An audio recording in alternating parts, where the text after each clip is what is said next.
Hello there, this is Retro Spirits Guide N, and this is TOAPLAN Volume 2 Arcade Collection, Volume 2, TOAPLAN Volume 2 Arcade Collection of some description. It's a compilation of several TOAPLAN arcade games by Tatsujin, Bitwave, and Clear River Games, much like the first compilation. Why they couldn't put all these games on one cartridge is because they want to get as much money out of idiots like me as possible. And by God, they've succeeded. We've got Zero Wing, Hellfire, Slap Fights, Grindstormer, Truxton, Truxton 2, Vimana, and Daisenpu.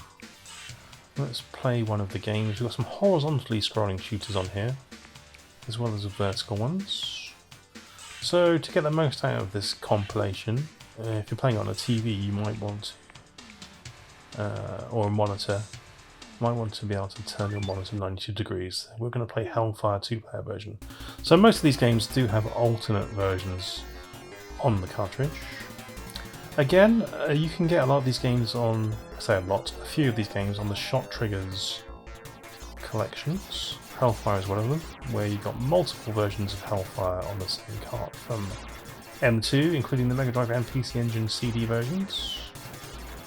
This compilation does have the benefit of a better rapid fire setup than the M2 versions, which I always find frustrating because it doesn't fire a constant stream of bullets. You need that really.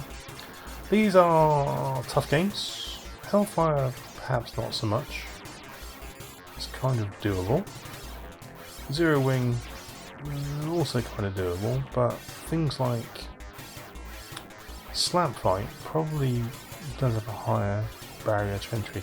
So anyway, we can see everything's in order here. It's Hellfire, we've got Hellfire's music, and we've got the weapon set and the weird looking spacecraft.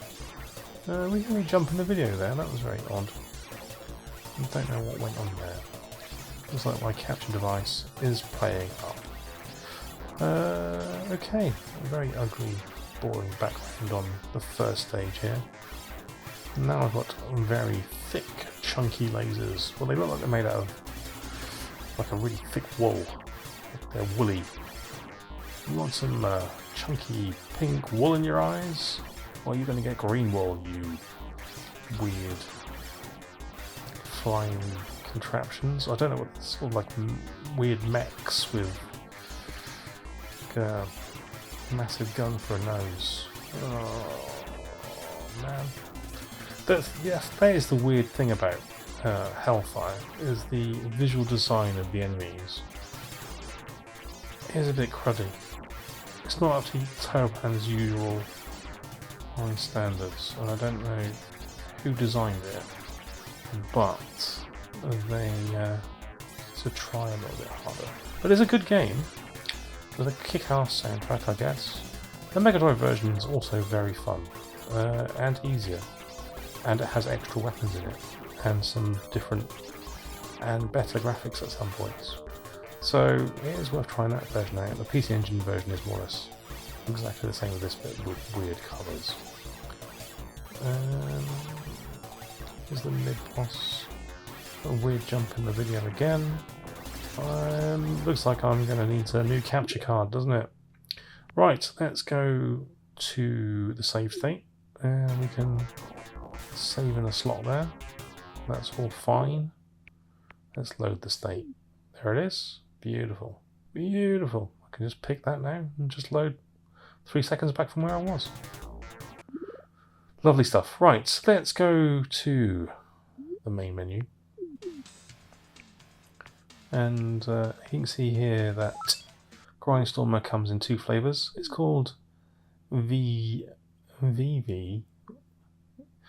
in other countries. And back where I'm from, back in the Norfolk-Suffolk border, a VV is a slang term for having a piss. So I don't know why they've called this game Piss, but they have. Right, vertically scrolling shoot 'em up. This was also converted to the Mega Drive. I don't know how accurate this is. The video, I'm gonna have to apologise. The video keeps skipping. I think my Elgato capture device is on its last legs. I'm gonna have to see if I need a new device. It keeps making these videos skip. It doesn't like changes of resolution either. Frickin' Elgato and their frickin' capture devices. Anyway, that's all not interesting. This game is also not that interesting, is it? I mean, it's not exciting. It's certainly difficult, but is it exciting? I would suggest not. We've got a Gradius style power-up system where you have to collect. Well, in this version of the game, you have to collect things to, like, highlight things in a bar at the bottom of the screen, and then pick your power up. In the other version, which is Grindstormer, you have instant power-ups. So an enemy will spit out a power-up, gives you an instant kind of different weapon, which is the better way, I think, to play the game. I think I prefer that because, well, this just doesn't need the bar at the bottom. I mean, it's just another layer of something to juggle, which doesn't make the game any more interesting. Okay, that game's okay. I think it's kind of, yeah, it's there. Let's play the Grindstormer version and see what the differences actually are. Apart from the title of the game, obviously. We've got lots of nonsense by the side. We've still got the shit bezel from TOAPLAN 1 around the screen. This is because we're in sort of a pixel perfect mode, I guess. And that means we have to fill the dead space with shit artwork. So that's what we've done. Well done. You can turn all the shit artwork off. So there you go. I've got my instant kind of power up there, which is much more fun. At the bottom now it shows how many bombs I've got. So did I even have bombs in the other game? I don't know. So it's, in terms of power ups and bombs, this game might be significantly different to RTV and urine based euphemism. Right, the graphics are very detailed but not exciting. The music is warbly and not exciting. That bomb's quite big. Explosion's quite satisfying. Yeah, well, like I said, it's alright. It's not. I don't think it's a game you'd buy this cart for necessarily, but you would maybe buy it for Truxton 2. Now, I've never played Vimana before I bought this game. This game costs £35.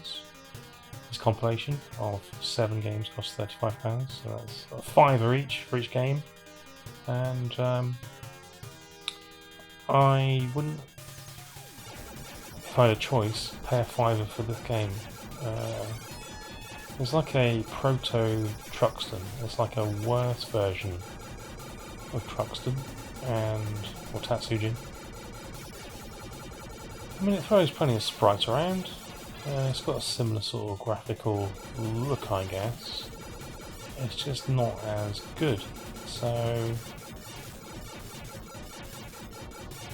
yeah, why would I choose to play this other than Tatsujin? Well, it is easier, I suppose.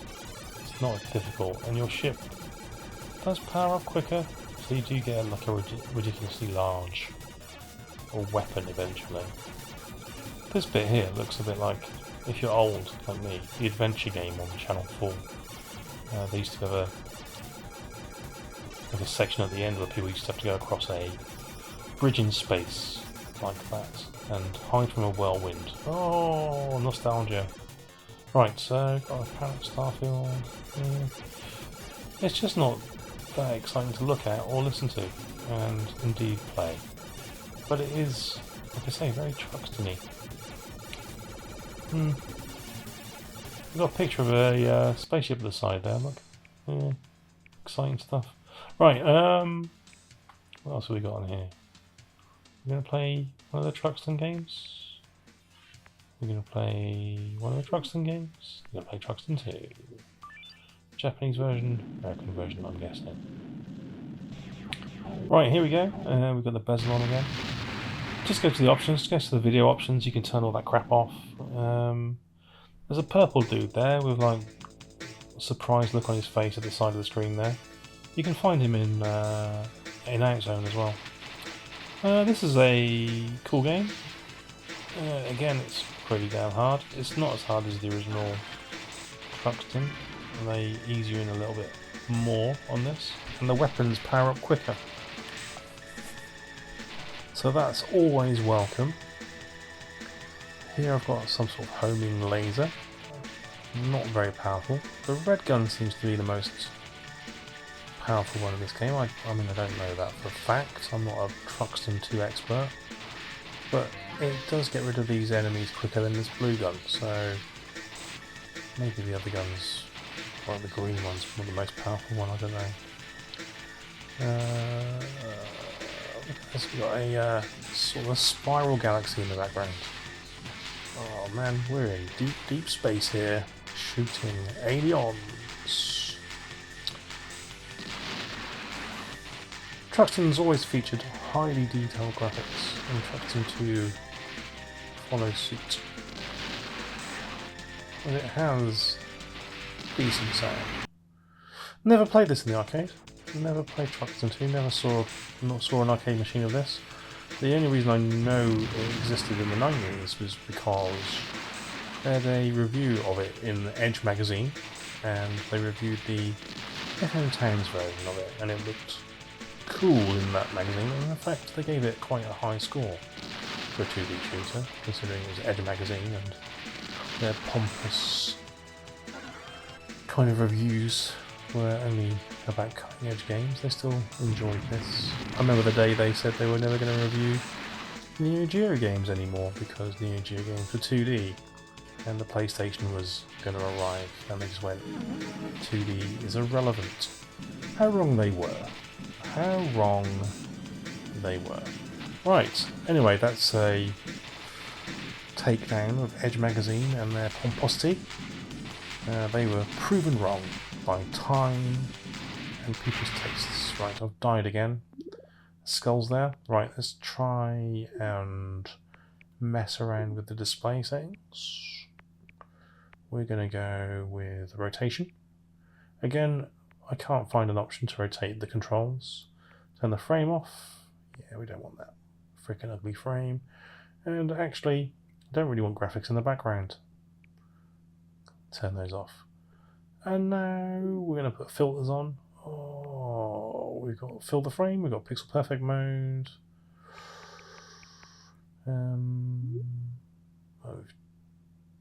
We weren't going to put any kind of filters on there. We're just going to go, we're going to look at the word options and look confused. We're firing a flaming face up the screen. Here we go. So yes, games look much better in, well, the vertical games look much better in Tarte mode because you can see more of the graphics. Much more impressive. Yep, it's cool. Most monitors used to, before they started making the bendy monitors and the super widescreen monitors, used to come on a stand that you could rotate the display. I don't know if they do those so much these days.